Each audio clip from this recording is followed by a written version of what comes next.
Iowa, a state too often overlooked when we speak of haunted places. But when the silence falls across its farmlands, when the fields sway like something unseen is moving just beneath the stalks, that's when you start to understand the truth. This place remembers. This episode, we walk through 3 of Iowa's supposedly true haunted tales. A small town murder that has left a home permanently scarred. An asylum where the broken were buried under silence. And a strange, winged creature that terrorized a town and then vanished, leaving behind only questions. So dim the lights and leave your doors unlocked only if you're ready to let the past in. I'm Drifter Voyages, and this is the 50th Room Podcast. In the cornfield shadows, they call your name. From the edge of light, they play their game. Wind in the stalks like breath on bone. You're never lost, but you're never alone. Iowa sleeps, but its dead still roam through cornfield shadows.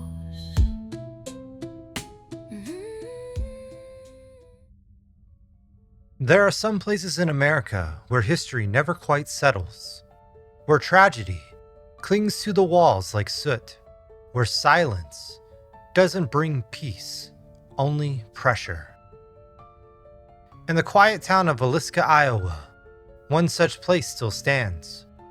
A white house on a corner lot, simple, unassuming, and yet it draws people from all over the world.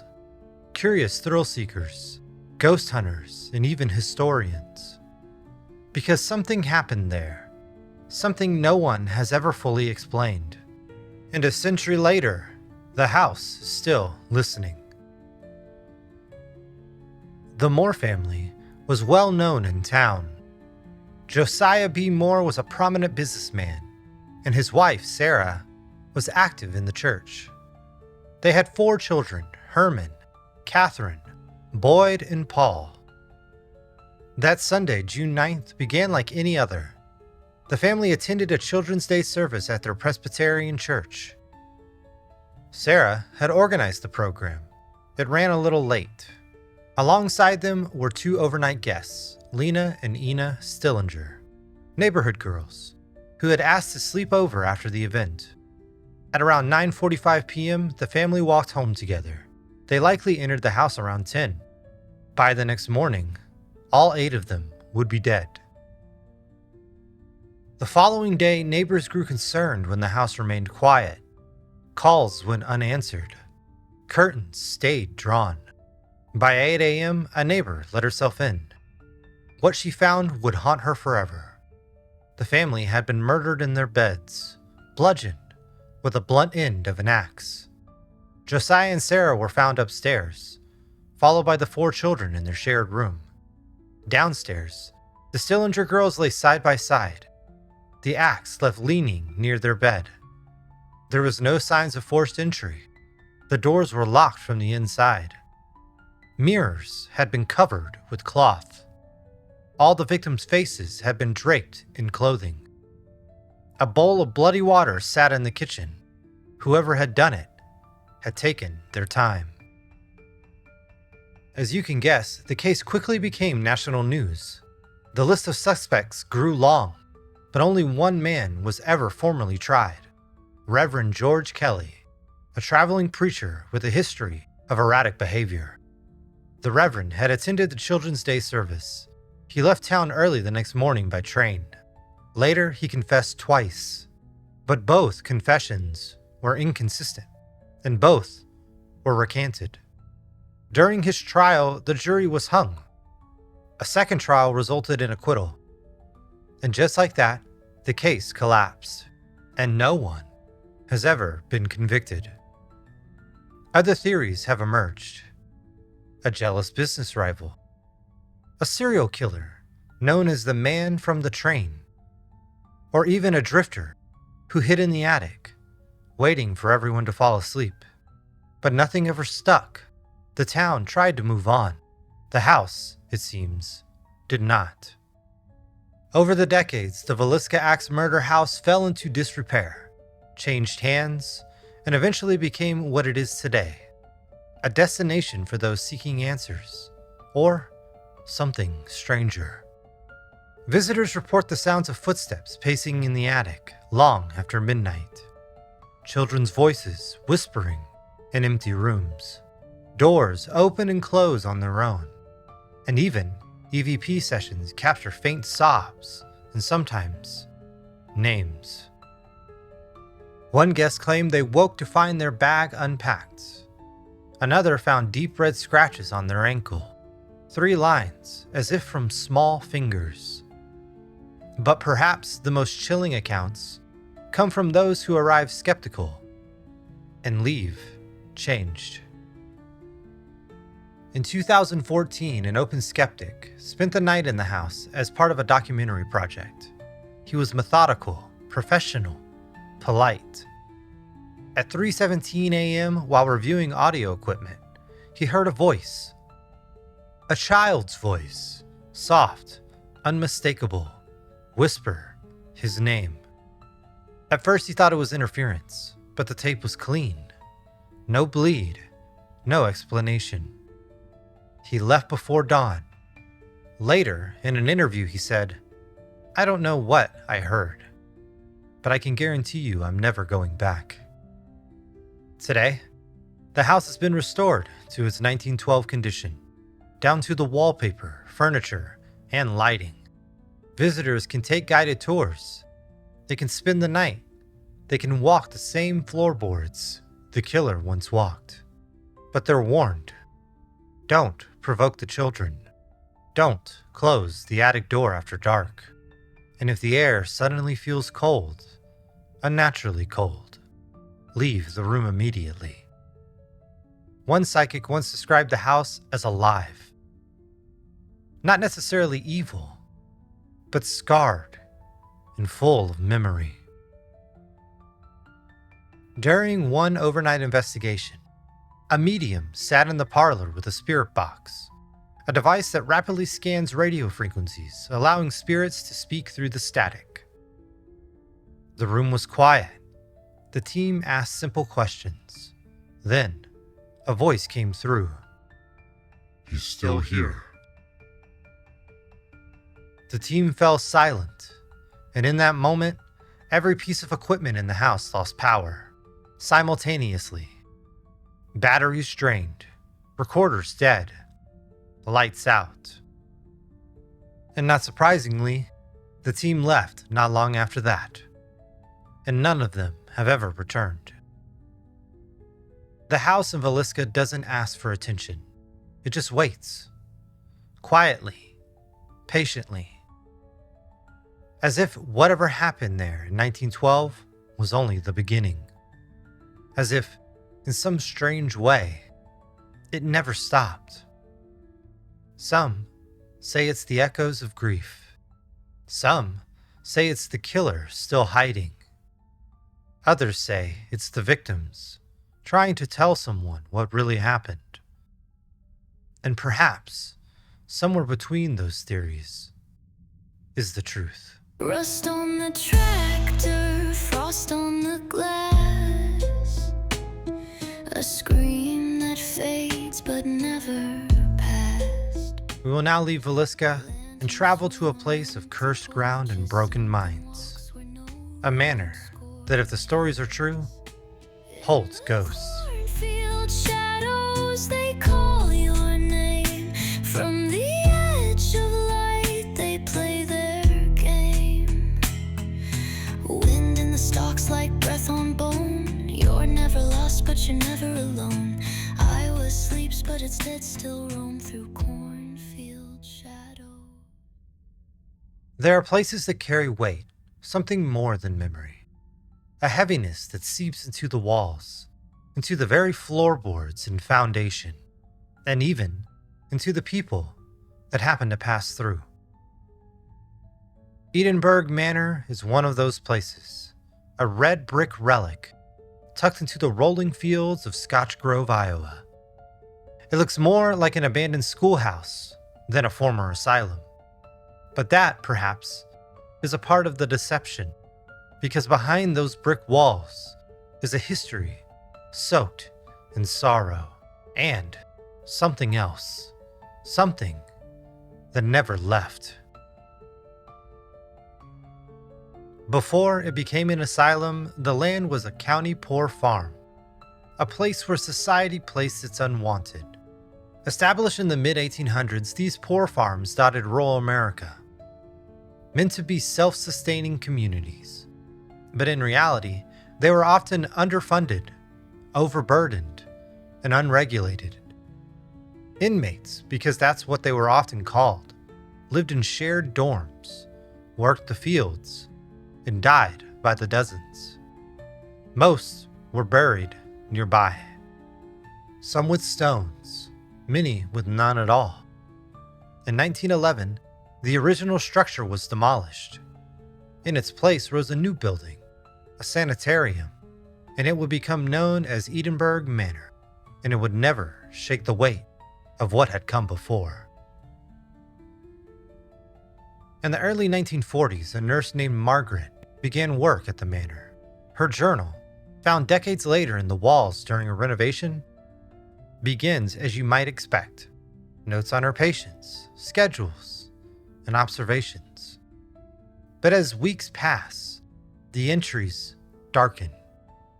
One entry read, "Room 12, screaming again. But he's sedated.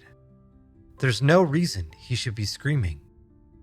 Another entry said, "The hallways feel longer at night. Sometimes I think I hear someone walking behind me. But when I turn, no one's there." And then another entry.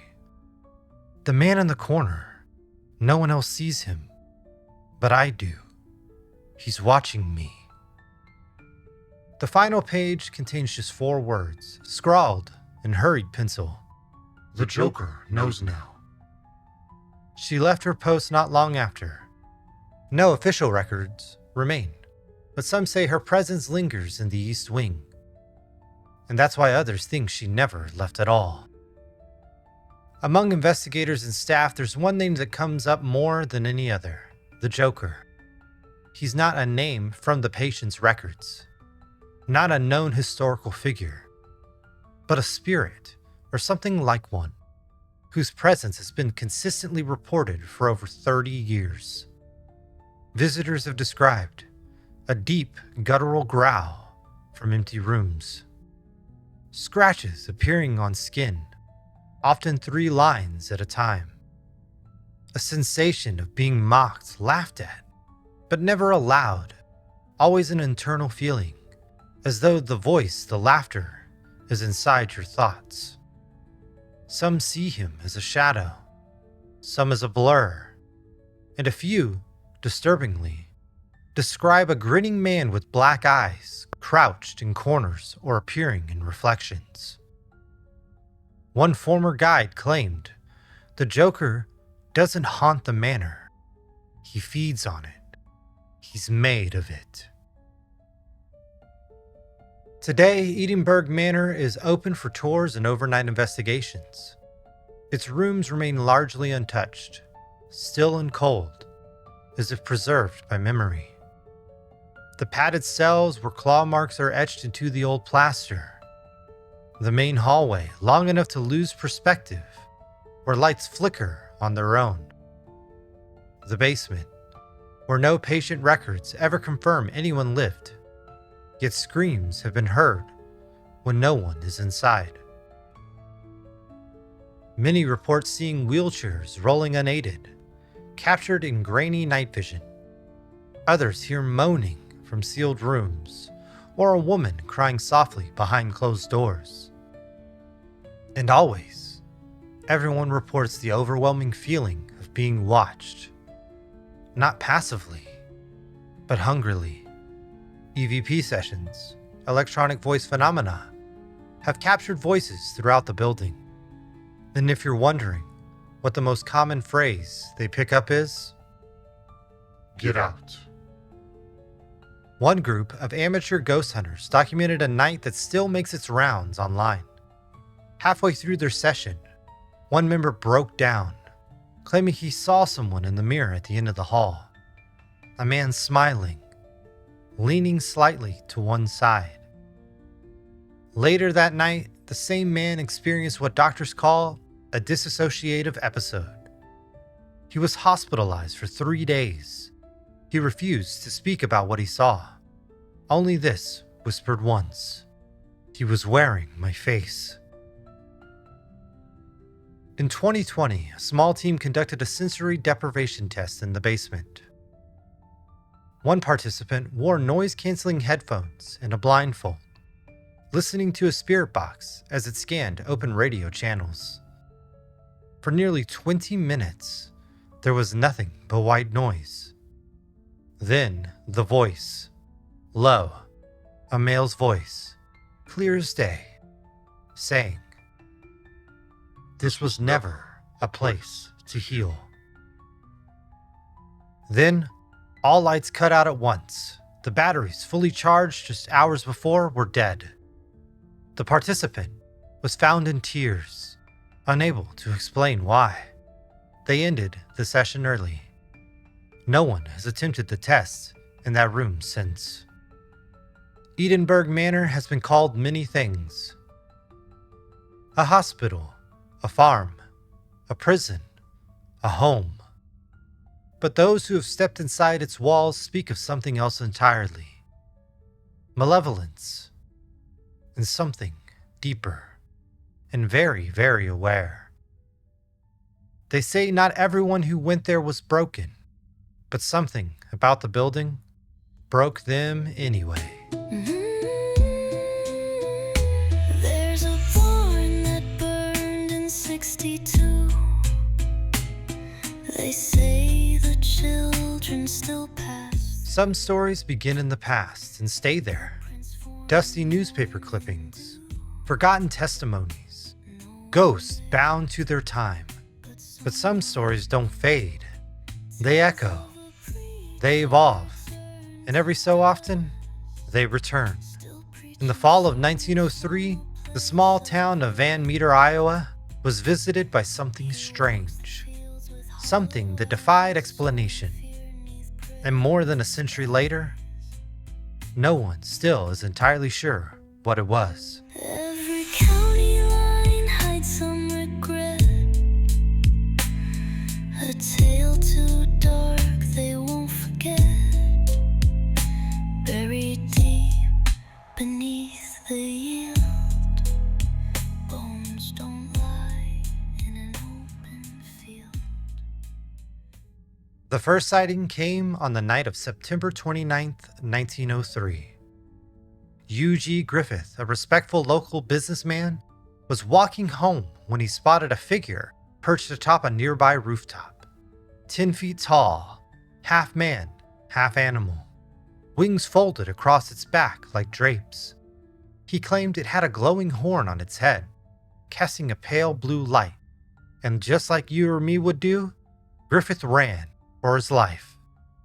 And by morning, the entire town was buzzing with rumors.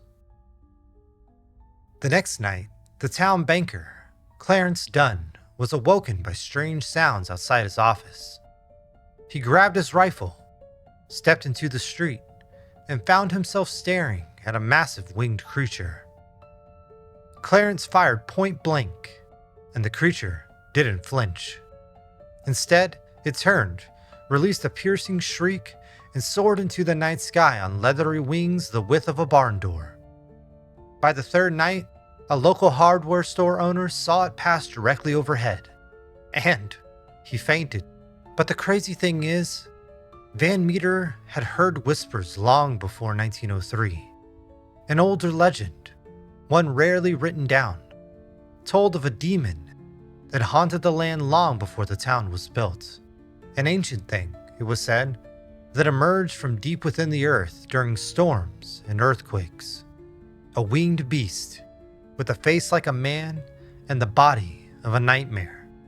Local elders had dismissed it as myth, a cautionary tale. But with the sightings came new fear. Old stories crawled back from memory, and Van Meter's residents began to wonder, had the creature simply been dormant. By the end of the week after those sightings, panic had gripped the town. A group of men gathered, armed with rifles and shotguns, determined to confront the creature once and for all. They followed the sounds, deep echoing shrieks, into the woods near the edge of town. There, beside an abandoned coal mine shaft, they saw not one, but two creatures. One was said to be smaller, almost looked younger. The other loomed behind it, its wings outstretched, its horn glowing softly in the dark. The men opened fire. Dozens of rounds tore through the air, but there was no blood and no effect. The creatures descended into the shaft, and just like that, they were gone. Shortly after, the townsfolk sealed the mine, and the stories faded, at least officially. In 2018, a group of researchers returned to Van Meter, armed with thermal cameras, air quality meters, and portable seismographs. They were given permission to approach the now collapsing mine. What they found was strange. A sharp, sulfuric smell near the mouth of the shaft. Unusual magnetic readings, as if something was interfering with their compasses. And most disturbing of all was the sound. At exactly 3:12 a.m., their equipment picked up a deep vibration, like a groan from beneath the earth. And then, a scream, high, piercing, animalistic, and yet almost human, it seemed like. It lasted less than 4 seconds. Theories about Van Meter visitors are as varied as they are bizarre. Some believe it to be a cryptid, an undiscovered species, perhaps some mutation of a large bat. Others suggest it was an alien entity, briefly passing through. Its glowing horn, a form of communication, or possibly scanning. A few theorists propose the idea of a tulpa, a thought form created unconsciously by collective belief. Did the town's lingering folklore give birth to something real? And then there are those who say it was something older, a spirit bound to the land, a guardian, or a curse, awakened by the digging of the mine, disturbed, not necessarily summoned. Scientists point to similarities with other aerial anomalies. You have the Mothman of Point Pleasant, my personal favorite cryptid. Then there's the Jersey Devil. Sightings of large bat-like creatures are not unique to Van Meter. And yet, this one had a glow, a bioluminescent appendage. No known bird or mammal glows like that, especially not in the horn, a feature rare outside mythology. No fossils match it, no bones were found, and yet, no one can forget the wings. Even to this day, no animals will approach the mine. Dogs stop at the tree line and refuse to go further. Birds don't nest nearby. No trees grow directly in the mine's shadow. Some locals say their generators fail near the site. Others claim to hear whispers at night, garbled, unintelligible, when the winds shift from the hills. And one farmer in 2018 said this: "I saw it again in the moonlight, standing just outside the tree line. The same horn, the same wings, and it's bigger now." The farmer didn't stay on that land for long.